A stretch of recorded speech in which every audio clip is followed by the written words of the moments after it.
السلام عليكم ورحمة الله وبركاته. الحمد لله الصلاة والسلام على رسوله الأمين وعلى آله وصحبه أجمعين. أما بعد. വഴിവിളക്കിലെ പ്രിയപ്പെട്ട സഹോദരന്മാരെ, നബി സല്ലല്ലാഹു അലൈഹി വസല്ലമ ഉംറക്കായി പുറപ്പെടുകയും മക്കക്കടുത്ത് ഹുദൈബിയയിൽ വെച്ച് മക്കയിലേക്ക് പ്രവേശിക്കാൻ സമ്മതിക്കാതെ ഖുറൈശികൾ തടയുകയുമുണ്ടായി. അവിടെ വെച്ച് ഒരു സന്ധിയിലേർപ്പെട്ടു നബിയും ഖുറൈശികളും തമ്മിൽ. ഇതാണ് ഹുദൈബിയ സന്ധി. ഈ സന്ധി വ്യവസ്ഥ എഴുതുന്നതിനിടയിൽ നബി സല്ലല്ലാഹു അലൈഹി വസല്ലമ ബിസ്മില്ലാഹിർ റഹ്മാനിർ റഹീം എന്ന് എഴുതാൻ വേണ്ടി കൽപ്പിച്ചപ്പോൾ ഖുറൈശികളുടെ ഭാഗത്ത് നിന്ന് പ്രതിനിധിയായി പങ്കെടുത്ത ആളുകൾ അർ-റഹ്മാൻ എന്ന് എഴുതുന്നതിനെ എതിർക്കുകയുണ്ടായി. ഇത് ഹദീസുകളിൽ വന്നിട്ടുള്ള ഒരു കാര്യമാണ്. ഇത് സംബന്ധിച്ച് അല്ലാഹു സുബ്ഹാനഹു വ തആല സൂറത്തുർ റഅദിലെ 30-ാമത്തെ ആയത്ത് അവതരിപ്പിച്ചു. അതിൽ വഹും യക്ഫുറൂന ബിർ റഹ്മാൻ, അവർ അർ-റഹ്മാനിനെ നിഷേധിക്കുന്നു എന്ന പരാമർശം ഖുറൈശികളെ സംബന്ധിച്ചാണ്. യഥാർത്ഥത്തിൽ ഖുറൈശികൾ മുഴുവൻ ഹുദൈബിയ സന്ധിയുടെ സ്ഥലത്ത് വന്നിട്ടില്ല. അവിടെ ഉണ്ടായിരുന്ന അല്ലെങ്കിൽ നബിയെയും സഹാബത്തിനെയും ഉംറ ചെയ്യുന്നതിൽ നിന്ന് തടയാൻ വേണ്ടി വന്ന ആളുകൾ എല്ലാവരും നബിയോട് ചർച്ചയ്ക്ക് വേണ്ടിയും വന്നിട്ടില്ല. അപ്പൊ ഖുറൈശികളിൽ നിന്ന് ഒരു വിഭാഗം ആളുകൾ വന്നു. അവരിൽ നിന്ന് തന്നെ ഏതാനും ആളുകൾ മാത്രമാണ് സന്ധി ചർച്ചയിൽ പങ്കെടുത്തത്. ഈ പങ്കെടുത്ത ആളുകൾ മാത്രമാണ് അർ-റഹ്മാൻ അള്ളാഹുവിനെ ഞങ്ങൾക്കറിയാം, പക്ഷേ അർ-റഹ്മാൻ എന്നത് ഞങ്ങൾ അംഗീകരിക്കുകയില്ല എന്ന് പറഞ്ഞത്. എന്നാൽ അല്ലാഹു സുബ്ഹാനഹു വ തആല ഈ ഖുറൈശികൾ എന്ന് പറയുന്ന സമൂഹത്തിന്റെ പ്രതിനിധികളായി വന്ന ആളുകൾ അർ-റഹ്മാനിനെ നിഷേധിച്ചതിനെ അവരിൽ രണ്ടുപേരിൽ മാത്രം പരിമിതപ്പെടുത്താതെ ഖുറൈശികളിലേക്ക് മൊത്തത്തിൽ ചേർത്തി പറയുകയുണ്ടായി. ഇതിലൂടെ നമുക്ക് മനസ്സിലാക്കാൻ സാധിക്കുന്നത് ഒരു സംഘടനയോ ഒരു പാർട്ടിയോ ഒരു കൂട്ടായ്മയോ അവരിൽപ്പെട്ട ഒരാൾ അല്ലെങ്കിൽ ഏതാനും ആളുകൾ ഒരു തെറ്റായ കാര്യം പറയുകയും ഇസ്ലാമിന് നിരക്കാത്ത പ്രമാണവിരുദ്ധമായ ഒരു കാര്യം പറയുകയും മറ്റുള്ള ആളുകൾ അതിനെ എതിർക്കാതെ അംഗീകരിക്കുകയും ചെയ്താൽ എതിർക്കാതെ അംഗീകരിച്ചവരും അത് പറഞ്ഞവരെ പോലെ തന്നെയാണ് എന്ന് ഖുർആനിന്റെ ഈ പ്രയോഗത്തിൽ നിന്ന് പണ്ഡിതന്മാർ മനസ്സിലാക്കുകയും വിശദീകരിക്കുകയും ചെയ്തിട്ടുണ്ട്. കാരണം വാസ്തവവിരുദ്ധമായ കാര്യമാണെങ്കിൽ അത് തെറ്റാണെന്നും ഇത് ശരിയല്ലെന്നും മറ്റുള്ള ആളുകൾ ഈ പറഞ്ഞ ആളെ തിരുത്തേണ്ടതുണ്ട്, അതിനെ എതിർക്കേണ്ടതുണ്ട്. ഇല്ലെങ്കിൽ അത് ജനങ്ങൾക്ക് തെറ്റാണെന്ന് പഠിപ്പിച്ചു കൊടുക്കേണ്ടതുണ്ട്. ഒരു കാര്യം തെറ്റാണെന്ന് മനസ്സിലാക്കിയ ആളുകളുടെ ബാധ്യതയാണ് അത് തിരുത്തലും എതിർക്കലും.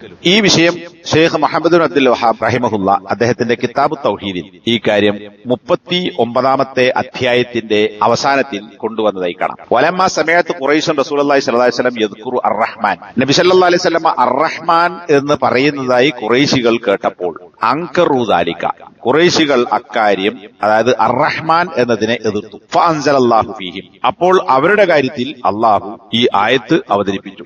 വഹും യക്ഫുറൂന ബിർ-റഹ്മാൻ എന്നത് സൂറത്തുർ റഅദിലെ 30-ാമത്തെ ആയത്ത്. ഇത് ഷെയ്ഖ് മുഹമ്മദ് അബ്ദുൽ വഹാബ് അദ്ദേഹത്തിന്റെ മത്നിൽ കൊടുത്തിട്ടുള്ളതാണ്. ഇതിനെ വിശദീകരിച്ചുകൊണ്ട് ഷെയ്ഖ് ഇബ്നുൽ ഉസൈമീൻ റഹിമഹുല്ല ഈ ഹദീസിൽ നിന്ന് മനസ്സിലാക്കാവുന്ന കാര്യം എന്ന് പറഞ്ഞുകൊണ്ട് അദ്ദേഹം വിശദീകരിക്കുന്നത്, ഷെയ്ഖ് കൊടുത്തിട്ടുള്ള മുഹമ്മദ് അബ്ദുൽ വഹാബ് റഹിമഹുല്ല കൊടുത്തിട്ടുള്ള ഈ വാചകത്തിന്റെ ബാഹ്യാർത്ഥം അത് ഖുറൈശികൾ എന്ന് പൊതുവായി പറഞ്ഞതാണെങ്കിലും ഉദ്ദേശിക്കപ്പെടുന്നത് എല്ലാവരെയുമല്ല, അതിൽ ആ പറഞ്ഞ ആളുകളെയാണ്.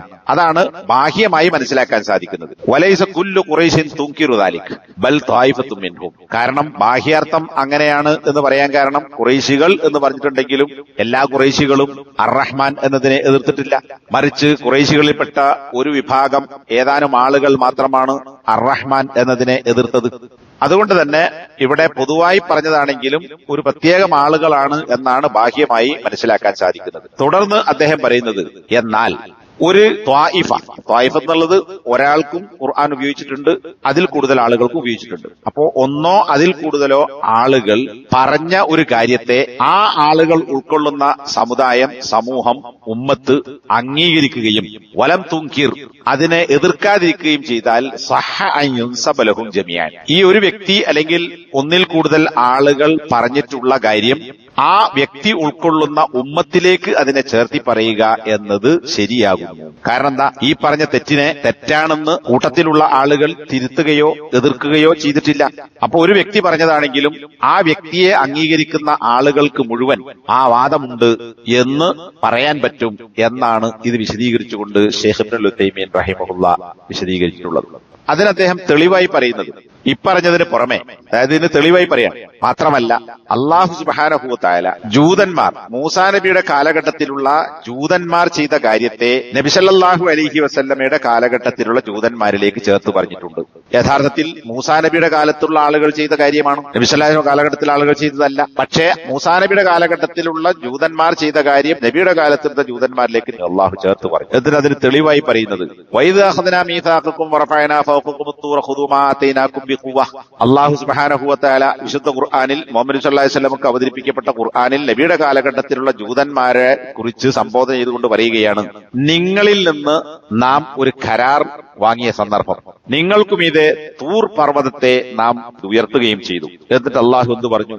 നാം നിങ്ങൾക്ക് നൽകിയതിനെ ശക്തിയോടെ നിങ്ങൾ സ്വീകരിക്കണം എന്ന് പറഞ്ഞു. ഇവിടെ സംബോധന നബി സല്ലല്ലാഹു അലൈഹി വസല്ലമയുടെ കാലഘട്ടത്തിലുള്ള ജൂതന്മാരോടാണ്. എന്നാൽ നബിയുടെ കാലഘട്ടത്തിലുള്ള ജൂതന്മാരോട് അള്ളാഹു കരാർ വാങ്ങുകയോ അവർക്ക് മീതെ തൂർ പർവ്വതത്തെ ഉയർത്തിപ്പിടിക്കുകയോ അള്ളാഹുവിൽ നിങ്ങൾക്ക് വന്നു കിട്ടിയതിനെ ഊക്കോടെ സ്വീകരിക്കണം എന്ന് പറയുകയോ ചെയ്തിട്ടില്ല.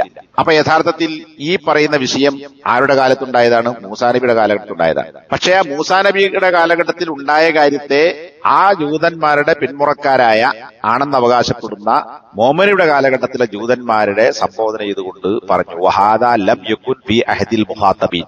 ഇവിടെ സംബോധിതരായ നബിയുടെ കാലഘട്ടത്തിലെ ജൂതന്മാരുടെ കാലഘട്ടത്തിൽ ഉണ്ടായ കാര്യമല്ല. എന്നിട്ട് കൂടി നിങ്ങളോട് നാം കരാർ വാങ്ങി, നിങ്ങൾക്കുമീതെ നാം തൂർ പർവ്വതത്തെ ഉയർത്തി, നിങ്ങളോട് സ്വീകരിക്കാൻ വേണ്ടി ഞാൻ പറഞ്ഞു എന്ന് അള്ളാഹു നബിയുടെ കാലഘട്ടത്തിൽ ജൂതന്മാരിലേക്ക് ചേർത്ത് പറഞ്ഞു. ഇത് തെളിവാക്കിക്കൊണ്ടാണ് നേരത്തെ പറഞ്ഞ വിഷയം കൂടി ചേർത്തുകൊണ്ട് ഷെയ്ഖ് ഇബ്നുൽ ഉസൈമീൻ ഈ കാര്യം പ്രസ്താവിച്ചിട്ടുള്ളത്. പറഞ്ഞു വന്നതിന്റെ ചുരുക്കം, ഒരു വിഭാഗം ആളുകൾ, ഒരു സംഘടനയിൽപ്പെട്ട ഒരാൾ ഒരു തെറ്റായ പരാമർശം നടത്തുകയും ബാക്കിയുള്ള ആളുകൾ മിണ്ടാതിരിക്കുകയും അത് അദ്ദേഹം പറഞ്ഞതല്ലേ എന്ന് പറഞ്ഞ് ഒഴിഞ്ഞു മാറുകയും ചെയ്താൽ രക്ഷപ്പെടുകയില്ല. ആ പറഞ്ഞതിനെ തിരുത്താത്ത കാലത്തോളം മൗനം പാലിച്ചവരിലേക്കും അത് ചേർത്തി പറയാവുന്നതാണ്. അതിന് ഖുർആനിൽ തെളിവുണ്ട് എന്നാണ് ഷെയ്ഖ് ഇബ്നുൽ ഉസൈമീൻ വിശദീകരിച്ചിട്ടുള്ളത്. ഇത് അദ്ദേഹത്തിന്റെ കിതാബ് തൗഹീദിന്റെ ഷർഹിൽ നിന്നാണ് ഞാൻ വായിച്ചിട്ടുള്ളത്. അപ്പോ സംഘടനകൾ ഉണ്ടായത് ഈ അടുത്ത കാലത്താണ്. സംഘടനയ്ക്ക് മുമ്പേ ഇതുണ്ട് എന്നാണല്ലോ ഖുർആനിന്റെയും ജൂതന്മാരുടെയും ഒക്കെ സംഭവം, ഖുറൈശികളുടെയും ഒക്കെ സംഭവം വിശദീകരിച്ചുകൊണ്ട് അദ്ദേഹം സമർത്ഥിച്ചിട്ടുള്ളത്. അപ്പൊ ഇനി സംഘടനയാണെങ്കിലും സംഘടനയില്ലാത്തവരാണെങ്കിലും ശരി, ഒരുമിച്ച് ഒന്നായി മുന്നോട്ട് പോകുന്ന ഒരു കൂട്ടം, ഒരു കൂട്ടായ്മ, ഒരു സംഘം. കാരണം ഖുറൈശികൾ എന്നുള്ള സംഘടനയല്ല, അതൊരു പാർട്ടിയല്ല, അതൊരു കൂട്ടമാണ്, ഒരു ഗോത്രമാണ്. അപ്പൊ ആ ഗോത്രത്തെ സംബന്ധിച്ച് പറഞ്ഞതിന്റെ അടിസ്ഥാനത്തിൽ പാർട്ടിയായാലും സംഘടനയായാലും, പാർട്ടിയോ സംഘടനയോ അല്ലെങ്കിലും ഒരുമിച്ച് പോകുന്ന ഒരു കൂട്ടം, ഒരാൾ അല്ലെങ്കിൽ ഒന്നിൽ കൂടുതൽ ആളുകൾ പറയുന്ന തെറ്റായ ഒരു പരാമർശം, അത് തിരുത്താൻ ബാധ്യതയുള്ള അല്ലെങ്കിൽ അത് തെറ്റാണെന്ന് അറിയുന്ന ആളുകൾ അത് തിരുത്താതിരിക്കുകയോ മൗനം പാലിക്കുകയോ ഈ കാര്യം സമൂഹത്തെ ബോധ്യപ്പെടുത്തുകയോ ചെയ്യുന്നില്ല എങ്കിൽ പറഞ്ഞ ആളുടെ തെറ്റ് അയാളിൽ മാത്രം പരിമിതപ്പെടുന്നില്ല, അതിന്റെ ആളുകളായി ആ കൂട്ടത്തെ ഒന്നായി ഉത്തരവാദപ്പെടുന്നു, അവരിലേക്ക് അവരുടെ കൂടി വാദമായി അതിനെ ചേർത്ത് പറയാം എന്നതാണ് ഈ പറഞ്ഞതിന്റെ ചുരുക്കം. അല്ലാഹു സുബ്ഹാനഹു വ തആല ഹക്കിനെ ഹക്കായി മനസ്സിലാക്കുന്നതോടൊപ്പം ബാത്തിലിനെ ബാത്തിലായി കൂടി മനസ്സിലാക്കുവാനും, ഹക്ക് തുറന്നു പറയുന്നതോടൊപ്പം ബാത്തിലിനെ കൂടി തുറന്നു കാണിക്കാനും, ആ ബാധ്യത മനസ്സിലാക്കുവാനും അത് നിർവഹിക്കുവാനും ഭാഗ്യം സിദ്ധിച്ചവരായി